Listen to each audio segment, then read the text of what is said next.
Hi, today we are going to talk about the best Mac keyboard you can buy today. If you've had a Mac desktop, then you have surely had one of these. It is the Apple wireless keyboard. The keys of the Apple keyboard are made of polycarbonate. The keyboard itself is built on an aluminium chassis which offers a great look and is very sleek.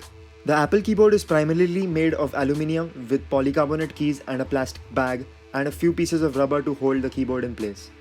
The side houses the power on-off key and the other side houses the battery slot which you can put a coin in and slide out. Thankfully, the keyboard Apple offers today, the Apple Magic Keyboard, has a built-in rechargeable battery which can be charged by the lightning port. The keyboard is very sturdy and is pretty light. Overall, the Apple keyboard is very nice, it has great looks, the typing experience is nice, and it's the default keyboard that Apple shipped with devices anyway. The Apple keyboard has a tendency to get yellow. The typing experience on the Apple keyboard is very nice and the keyboard offers a great amount of feedback.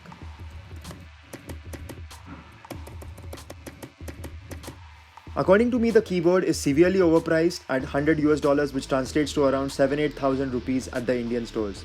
The battery life is not so good and the keyboard gets dirty.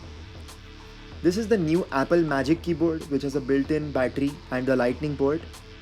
The new Apple Magic Keyboard carries a few new welcome additions, but it carries the cons too. Today I'm going to talk about a new keyboard called the Logitech K810 Bluetooth switch keyboard, and it's the primary keyboard that I've been using for my Mac and it's pretty impressive for the price.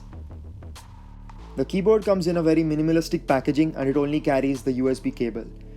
A few of the key features are explained on the box itself. The K810 carries a killer feature which we'll talk about in some time. The keyboard is USB rechargeable, it does not need a dongle to use, and the keys are perfectly curved for an excellent typing experience. The K810 has a dual tone black and aluminium finish. The keys seem to be made of a decent quality black plastic.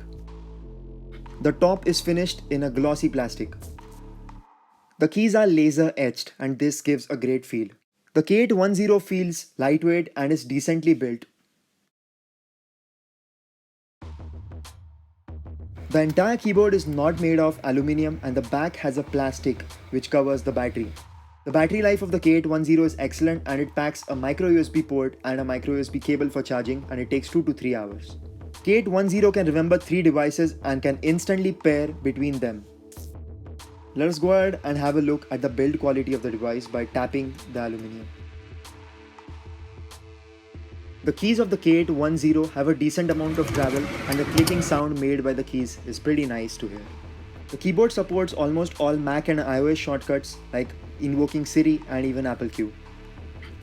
Keyboard is not angled too well, but you can type pretty fast on this keyboard. Another great thing about this keyboard is that I haven't charged it in 3 months. And the battery life is excellent even if you leave the power on key. Pairing the device is a breeze and all you have to do is slide the power on key to the right and the keyboard pairs within 2 seconds. The killer feature of the K810 is the fact that this is a backlit keyboard with proximity sensors that sense when your hands approach the keyboard and they accordingly dim or brighten up the backlight. This means that you can use the K810 even in the night when all the lights are off. This is what the K810 looks in comparison to a MacBook Air. The top was the MacBook Air and the bottom is the K810 and it almost feels original equipment manufactured. Like every electronic device, the K810 has its cons. The build quality is not so great and the availability is slightly poor. I had to get this keyboard from the US. Pros of the K810 are its excellent battery life, the backlit keyboard and a black finish. So now I've shown you 2 keyboard options that you can have for your next Mac. And both of these products almost retail at the same price. So which keyboard are you gonna get for your next Mac?